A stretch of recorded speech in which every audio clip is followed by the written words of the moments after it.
tah ilah para wali-wali Allah bakal dicoba ku Gusti Allah. Jelema nu bertingkah wali dicoba, jelema nu bertingkah ulama dicoba, jelema nu bertingkah ibadah dicoba. Dicobana lain ku manusia, ku hewan-hewan. Emang kumaha gitu. Urang salat maghrib, Allahu Akbar, reungit datang.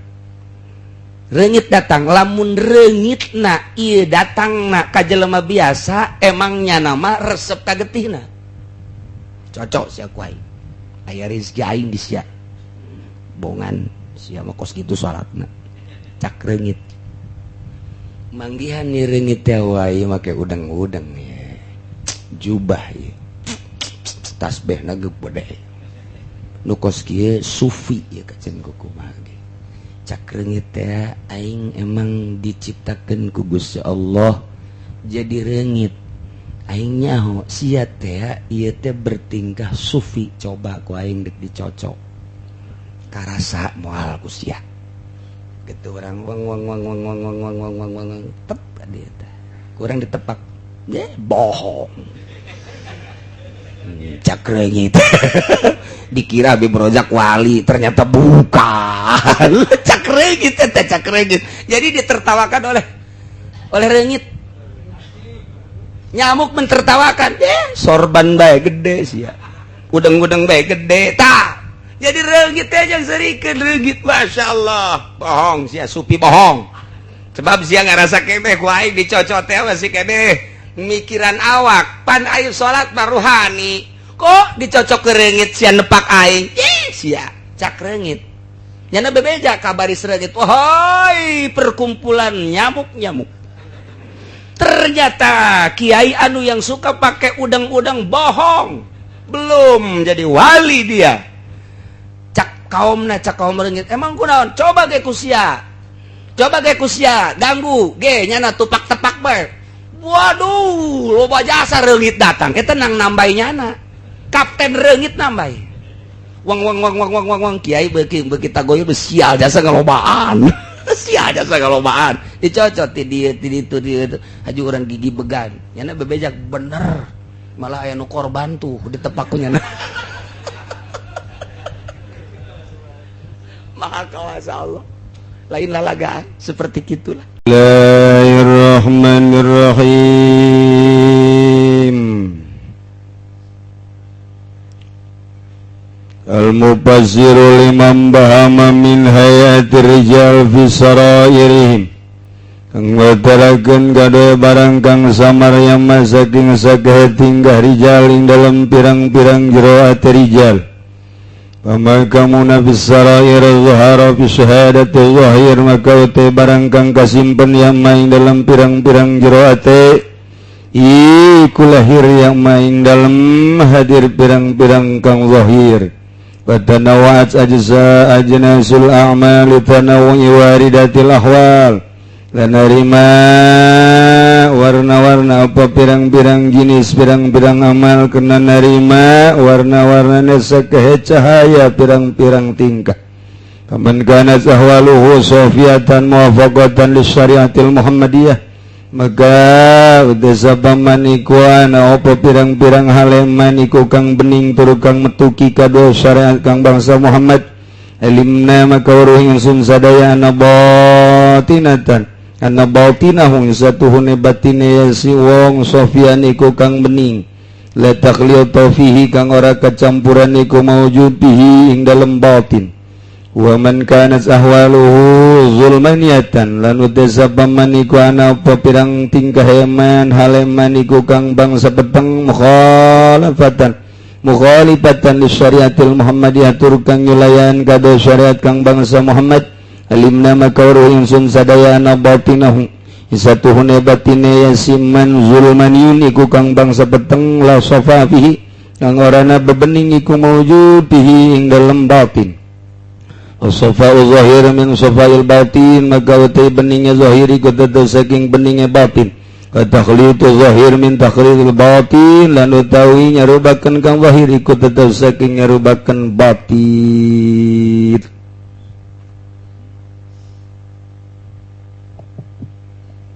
ceritaan soal ilmu batin geus apeng-apengan geus tereh jadi wali geus luhur kurang menceritakan ilmu batin jadi resep tapi isin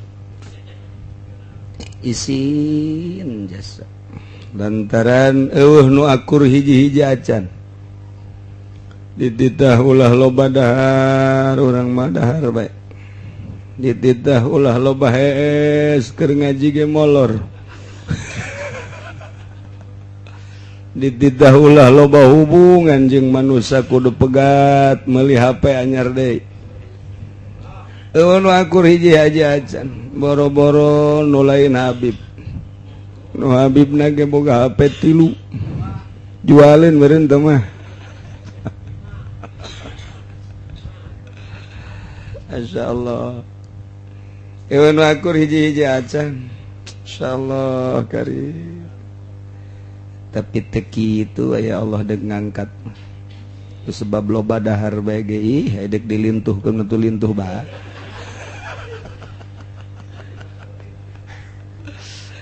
sanajan loba puasa iku rumah-guru bae jieun nya teh sanajan urang nonton TV harinya de dangdut mah tuh masalah lumayan we jangan sadoraka-doraka jangan sacolok-colokeun ke di akhirat hese jasa hayang bersih zahiron wa batin.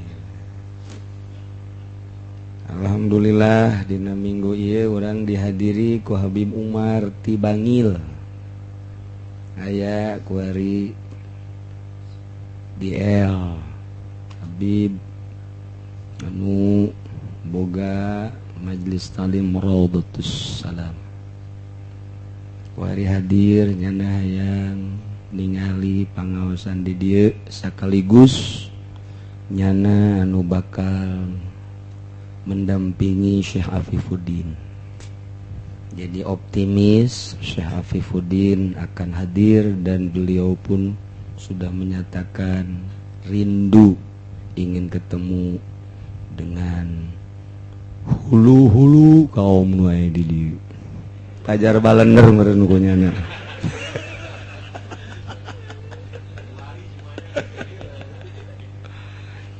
Alhamdulillah beliau telah hadir di Cilongok untuk mengecek bagaimana keberadaan Cilongok.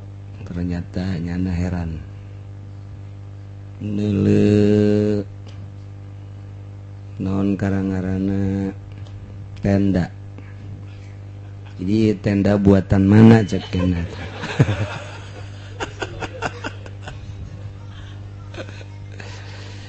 atau hari gerakan wali mah gitu beda tiru saja ya iyalah untuk mendampingi Syekh Afifuddin namanya Habib Umar berumur 60 lebih tengah ada di tengah-tengah kita insyaallah nanti akan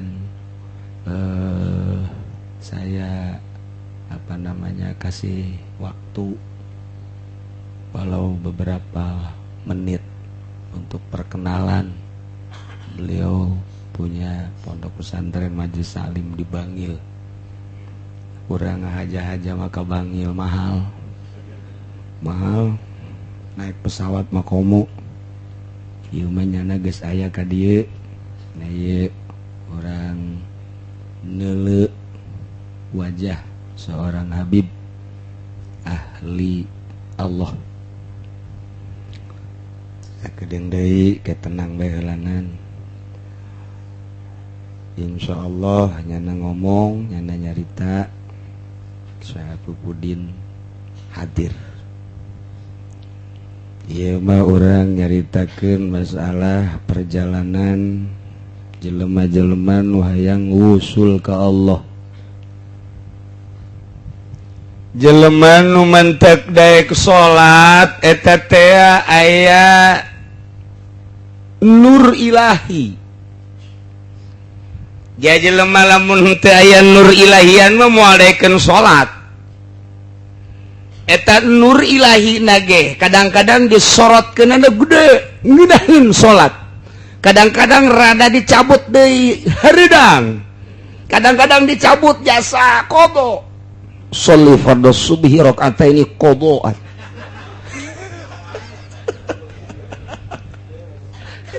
Nur ilahi na ngentit. Kadang-kadang kurang puasa.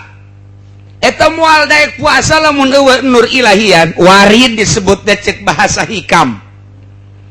Ta eta teh puasa teh aya nur ilahian. Lamun gede nyorotna, tegep puasana. Cabut puasana rada biasa bae. Cabut leutik puasana cilek-cilek. Aya eueuh ya. Aya eueuh ya. Eueuh jelema aing nginum seetik we lah. Dicabut. Segala rupa pelaksanaan ibadah disebut amal. Eta adalah tergantung kumaha ahwal. Nu mantak husnul a'mal nataijul ahwal. Bagusna amal ibadah hasil daripada ahwal. Wa husnul ahwal bagusna hal. Yakni nur ilahi nu nyorot ka urang ieu adalah fi maqamil silam. Jadi urang teh kumaha nur sedengkeun nu boga nur adalah Allah. Kumaha Allah bae nyorotkeunana. Hayang ngaji kasorot ku nur, datang ke jalan aya nu nge-SMS dicabut nur. Mending ka ditu bae bisnis lah lumayan kayak minggu hareup ge aya deui ngaji mah. Cabut nurna teh sanajan ngaran nur. Tetep bae ngaran ti ngaran. Ta ieu nur eta milik Allah.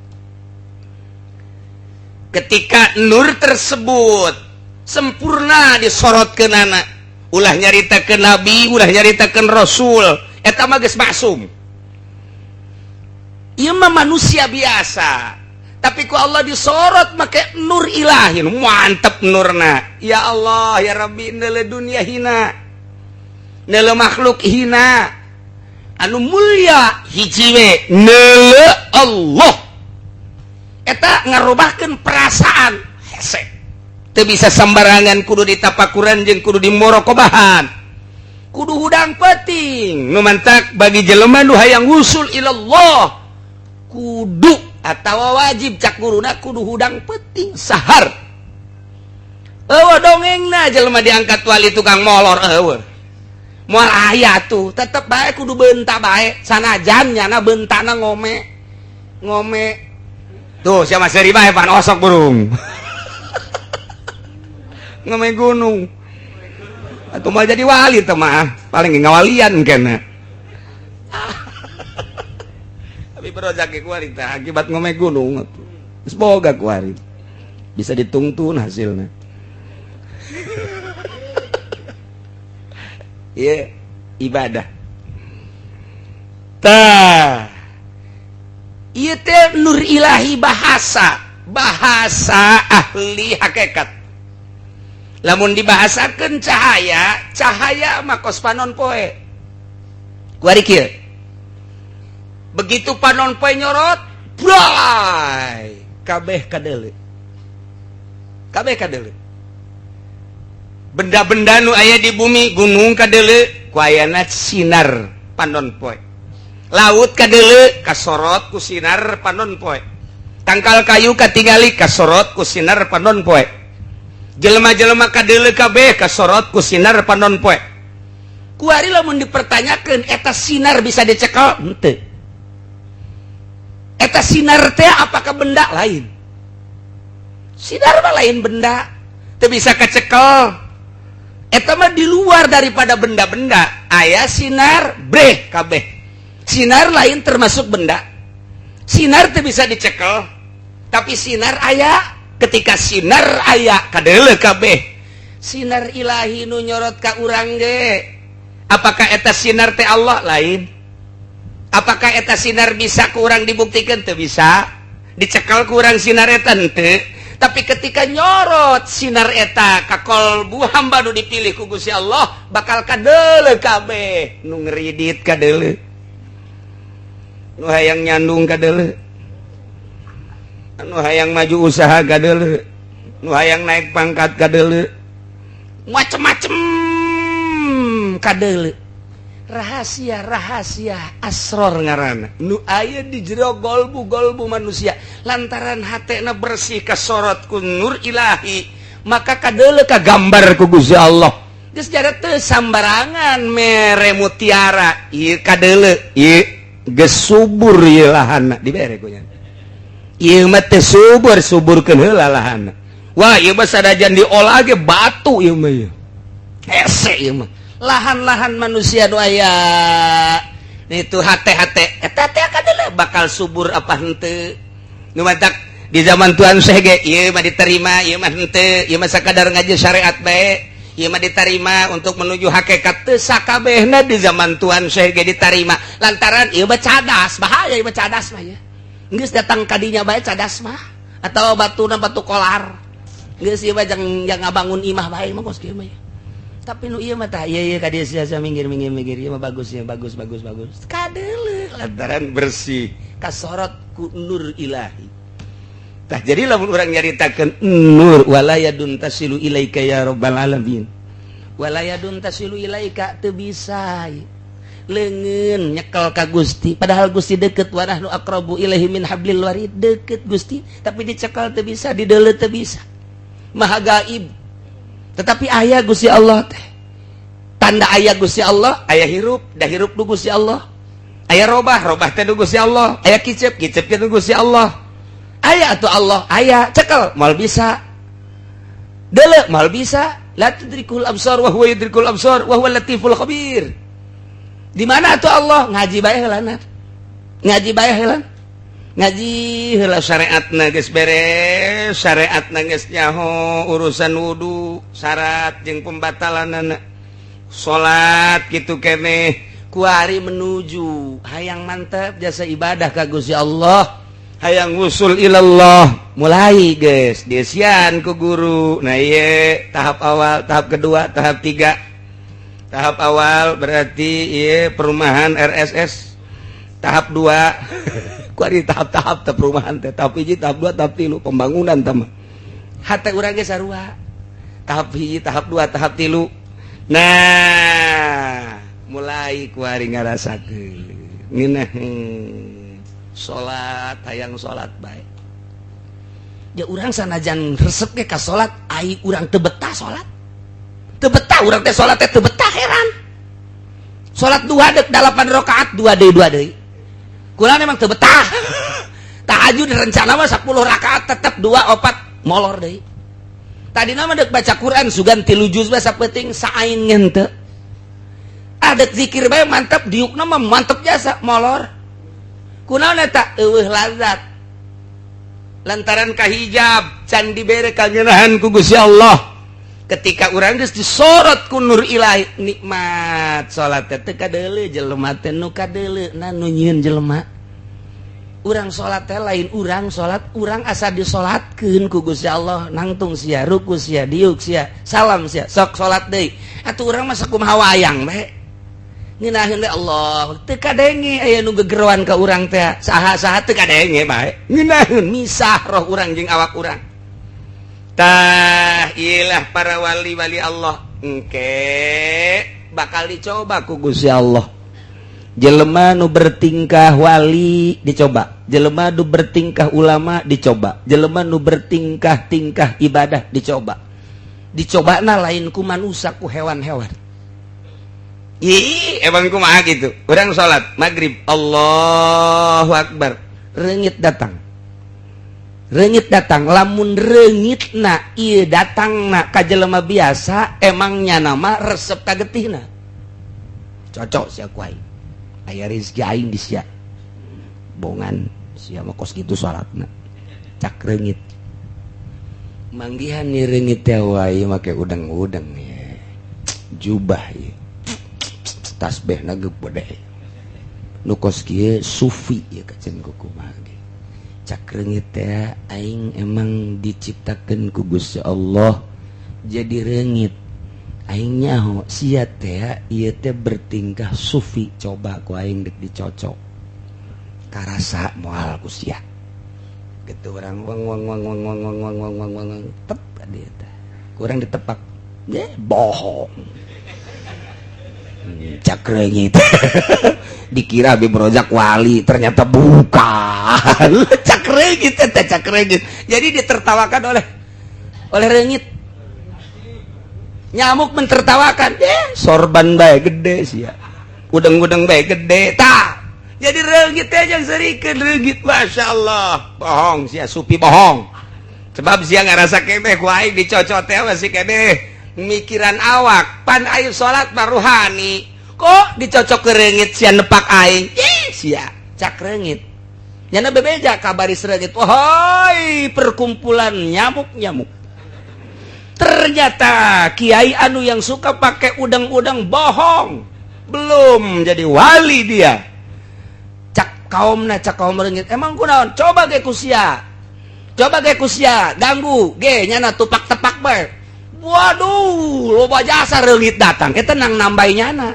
kapten reungit nambai wang kiai beuki tagoyeuh sial jasa ngalobaan sial jasa ngalobaan dicocot ti dieu haju urang gigi began nyana bebejak bener malah aya nu korban tuh ditepak ku nyana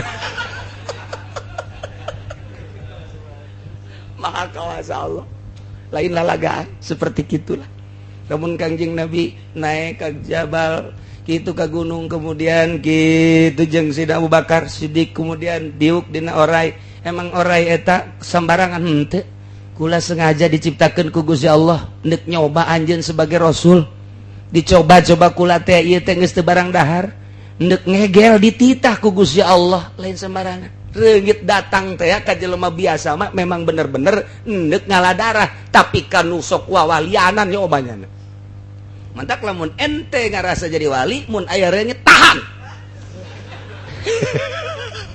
Allahu Akbar atil tahan apa yang disebut wali reungit engke bebeja padahal mah lain wali tapi jangan nahan disengserikeun ku wali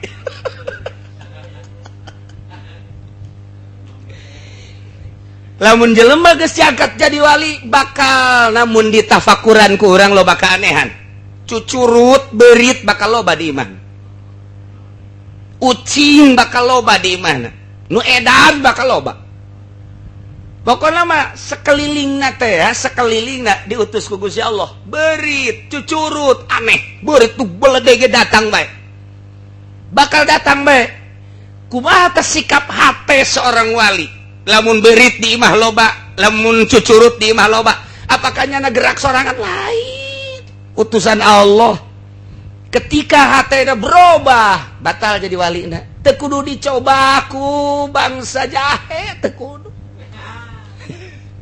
ku berit teh heula ku reungit insyaallah hese dek jadi wali teh hese jadi sisigaan deuk wawalianan boro-boro ku jelema ku reungit bakal disengserikeun tapi lamun nu asli reungit lamun nu asli wali reungit datang ditiup ku urang setik misalnya orang keur diuk aya reungit tiup reungit ngartieun tiupan ieu teh aya makna la ilaha illallah reungit bebeja wahai perkumpulan nyamuk-nyamuk ulah sing ade asli teh mah aing ge puyeng ditiup ku nyana bebeja nyana masyaallah apa darahna ahli zikir mah Allah pernah di zaman Syekh Dakok dipencit kapan waliullah eta ngucurna Allah atuh ya ketika reungit ka dieu nyana tet karasa ku nyana darahna lain deui pahit cek cenah mah darah